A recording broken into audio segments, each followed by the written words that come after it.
नमस्कार. तुझ्यात मन गुंतले. प्रेमांकुर नावाचा माझा काव्यसंग्रह नुकताच प्रसिद्ध झाला आणि त्यामध्ये एक कविता आहे, तुझ्यात मन गुंतले.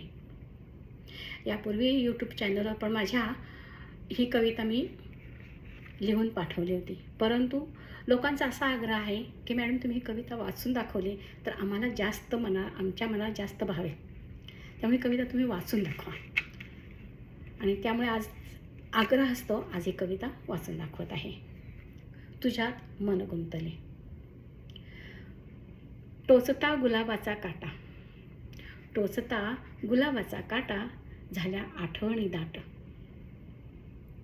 डोळ्यातील आसवांना झाली मोकळी वाट, डोळ्यातील आसवांना झाली मोकळी वाट.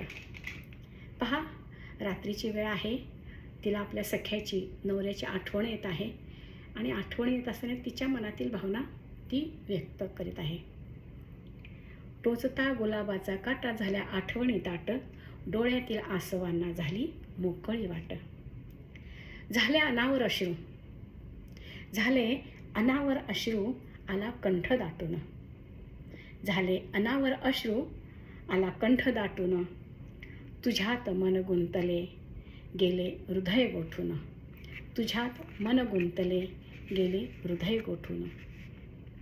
रात्रीची वेळ होती आणि आकाशात चंद्र पण होता आणि चंद्रानं तिची हालत पाहिली आणि चंद्राला काय वाटलं आणि चंद्र तिला काय म्हणतोय बघूया. चंद्रही दुखावला पाहून माझी हालत, चंद्रही दुखावला पाहून माझी हालत. म्हणे सखा तुझा येऊन देईल तुला सोबत, म्हणे सखा तुझा येऊन देईल तुला सोबत. आणि चंद्राने तिला सांगितलं की तुझा सखा येईल परत, लवकरच परत येईल. आणि काय, खरोखरच तिला संकेत मिळाले की नाही, माझा सखा, माझा नवरा येणार आहे परत.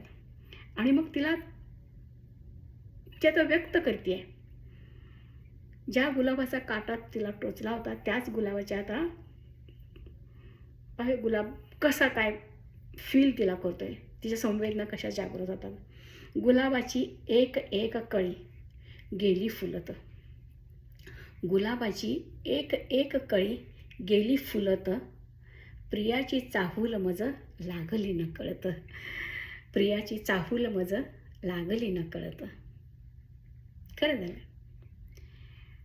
आणि मन काय म्हणतं तिचं आता पाहूया. खळखळ वाहत जाऊन, खळखळ वाहत जाऊन नदी सागराला मिळते, खळखळ वाहत जाऊन नदी सागराला मिळते.